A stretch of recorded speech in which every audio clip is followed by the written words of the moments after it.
Hi, and welcome to WSU, Wichita State University. My name is Jerry Scholl, and I'm the professor of percussion here, as well as the principal timpanist and principal percussionist of the Wichita Symphony Orchestra. Today we're going to do our last of the clinics for the district and all-state auditions on timpani. This is solo number 3 from the Solo Timpanist by Firth. I don't have too much I want to talk about with this. I'm going to talk about sticking, and I'm going to be talking about tuning, and the one transition between the two rests in measure 15 to the 3-2 bar in measure 17. So the first thing I want to talk about is tuning. We need 3 drums in order to play it, but tuning is sometimes a very difficult thing. So I actually use melodies that I know in order to help me to tune the instruments. So the first one, for example, I think of, with this G, C, E, I think of the tune taps.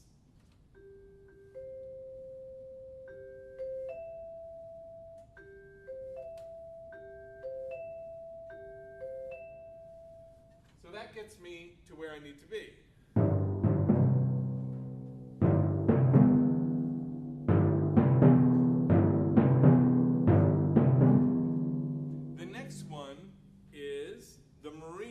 Song.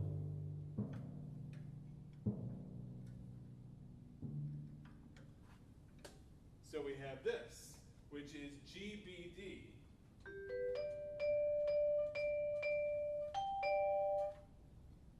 And so now I know what that's supposed to sound like. Of course, we don't need the upper note. The next note that we have to tune to, you see at measure 15, is A, C, and F.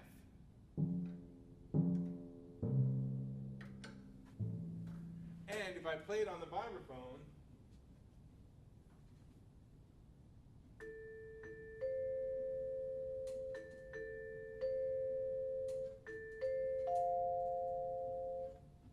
yes, that's Brahms' Lullaby. That makes it easy again for me to think about how it's supposed to be tuned.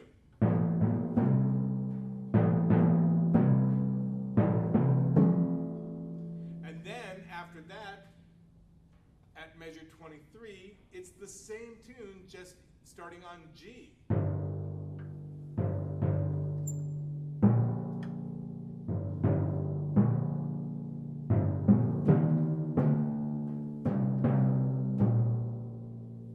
Brahms' Lullaby, but we just need G, B flat, G, B flat, E flat.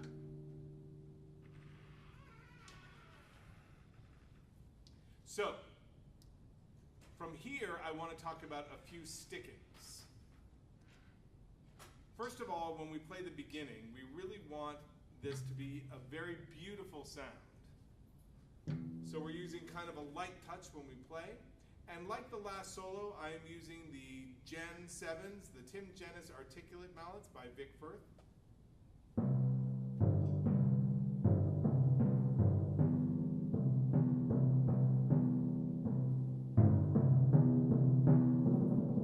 I don't think that how you stick that is really as important as making sure as you have a light touch while you play.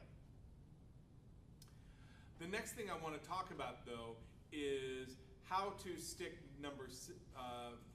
measure number 7, and then the following measure is number 8. So with that, I actually play right, left, that's the 2 notes before it in 6, right, left, 1 and 2 and 3 and 1, 2, 3. So I'm actually doing what we call a cross sticking, going from the E over to the G.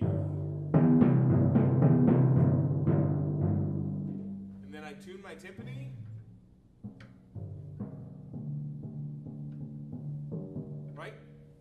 To the Marine song, and then with this I play a different sticking than Mr. Firth. I actually play left, right, left, right. Most of the other also play the same. When I get to 13, I actually play a cross stick starting right, left, right, left, right, left, right, left.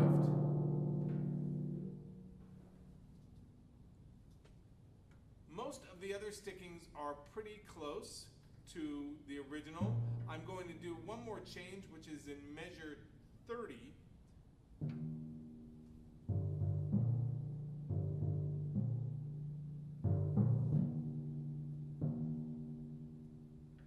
So in measure 30, I play left, right, left, right, left, right, left, right, left, right, left, right. And I may change that if I want, but I can't really change the first note because it really needs to be a left coming from the E roll in measure 29. Left, right, left, right, left, right, left, right, left, right, left, right, right, left, right, left, right, left.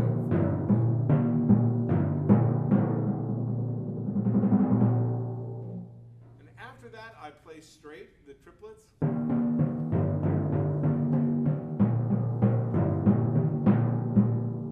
So at that point, I do another cross stick, starting on the left.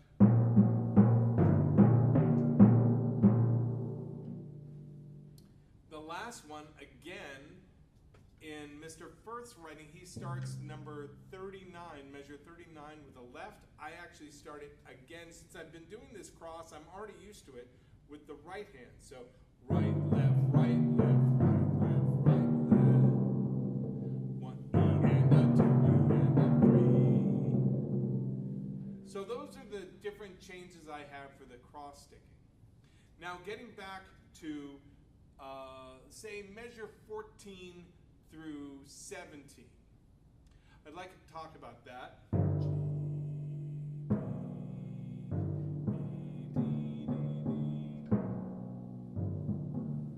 So the way I like to think of this, I'm counting in 3. I'm going 1, 2, 3, 1, 2, 3, 1, 2, 3, or 1 and 2 and 3 and 1 and 2 and 3 and 1 and 2 and 3.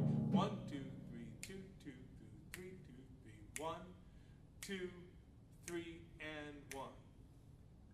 So why do I do that? I'll show you. While I'm tuning the timpani, after playing that, I get ready to go from a 3 feel to what we call a duple feel, because that duple feel will help me to play the section at 17 easier.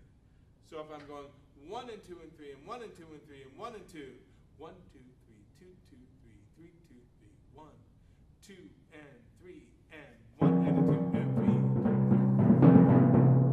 3. Okay?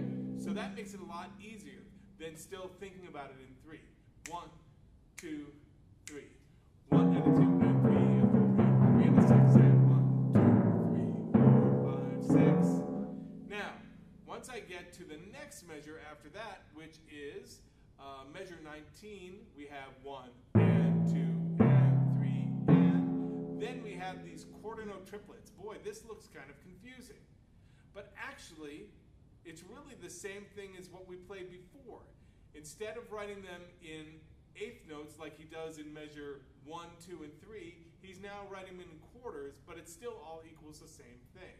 So 1 and 2 and 3 and 1, 2, 3, 2, 2, 3, 3, 2, and 3. And then you get to 20, and we've already set it up.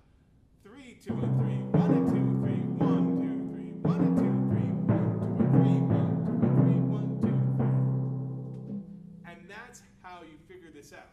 Now what I would do is I'd have a metronome going while I'm playing and while I'm practicing, even if I'm practicing it slower. So I have a 1 and 2 and 3 and 1 and 2 and 3 and 3. So I'm feeling that. This is a slow version. And then while I'm counting, I start changing 1 and 2 and 3, 1, 2, 3, and 1 and a 2 and 3E a 4 and 5E and a 6 and 1, 2, 3, 2, 3, 2 and 3, 1 and 2, 3, 1. So this was 17 through 20.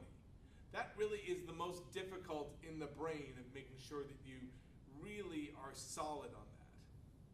The last is the time signature 112 at measure 25. There is no relation from what we've done in all the measures before to that tempo. So sadly, you're gonna just have to memorize how fast that is and then play it at that speed when you get there. I wish there was another way mathematically. I could tell you that one note equals something to get there, but really you just have to get used to playing it in that tempo, and then when you start playing, your kind of muscle memory will take over. So those are pretty much the tips that you need in order to play this.